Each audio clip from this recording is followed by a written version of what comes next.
जागतिक कीर्तीचे अर्थतज्ञ, भारताला तिसरी मोठी अर्थव्यवस्था बनवणारे माजी पंतप्रधान मनमोहन सिंग यांना भावपूर्ण श्रद्धांजली. फाळणीच्या जखमा अजूनही काही महाभाग उकरून काढतात आणि हिंदू मुस्लिम द्वेष पसरवत राहतात. त्याच फाळणीची झळ सोसून आपले गाव सोडून 15 वर्षाचा एक मुलगा अमृतसरला आला. आर्थिक हालाकीच्या परिस्थितीत मंद दिव्याखाली बसून अभ्यास केल्याने कायमचा जाड चष्मा नशिबी आला.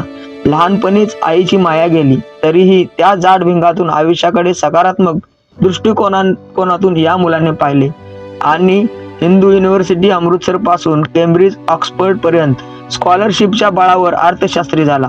डॉक्टर मनमोहन सिंग वेरनबेरी स्कॉलरशिप मिळवणारे पहिले भारतीय आहेत. 1991 ते 2014 क्रूड ऑइलसाठी सोने तारण ठेवणारा अर्थमंत्री ते भारताला जगातील तिसरी मोठी अर्थव्यवस्था बनवणारा पंतप्रधान. चंद्रयान, मंगळयान, ब्रह्मोस सारखे हजारो मिसाईल्स, शेतकऱ्यांना सर्वात मोठी कर्जमाफी, RTI, MNREGA, Aadhaar card, GST, digital India, skill India, Nirmal Gram, आरोग्य योजना, डायरेक्ट बँक खात्यात सबसिडी अशा अनेक योजना यशस्वीपणे राबवल्या.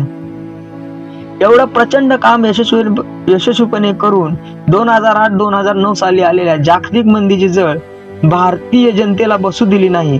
क्रूड ऑइल $143 वर जाऊनही 70 रुपयात पेट्रोल देणाऱ्या अर्थतज्ञाची दखल अमेरिकन विद्यापीठाने घेऊन मागच्या वर्षी सर्वच अमेरिकन युनिव्हर्सिटीच्या वाणिज्य अभ्यासक्रमात मनमोहन सिंग यांनी मंदीतून भारताला कसे सावरले याच्यावर एक धडा समाविष्ट केला आहे आणि त्याचं नाव आहे the only economy remains incision. Doctor Manmohan Singh यांना या गोष्टीचा कधी अभिमान वाटला नाही. त्यांनी हे आपलं कर्तव्य समजून काम केलं. त्यांनी कधी आपल्या गरिबीचे, फाळणीमुळे झालेल्या त्रासाचे रडगाणे देशासमोर गायले नाही, ना कधी आईच्या मृत्यूची कहाणी सुनावली. कुणाही आजी माजी नेत्यावर टपोरी भाषेत टीका केली नाही. आपल्या जाती धर्माचे प्रदर्शन करून मूर्खासारखे भावनिक आवाहन केले नाही. ना कहाण्या रचल्या, ना आपल्या शिक्षणाचा अभिमान मिरवला. नेत्यांचा DNA विचारणे, महिलांना नेत्याविषयी असभ्य भाषेत बोलणे, देशात जन्म झाल्याची लाज वाटणे असे म्हणून देशाची आबरू परदेशात घालू नये, हे न करता केवळ देशाच्या आर्थिक बाबी, आपले काम, भविष्यात करायचे काम यावर संसदेत हजारो अभ्यासपूर्ण भाषणे केली.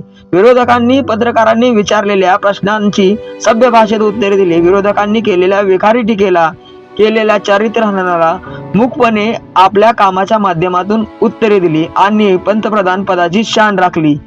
यामुळे आज माजी पंतप्रधान डॉक्टर मनमोहन सिंगजी यांना भावपूर्ण श्रद्धांजली.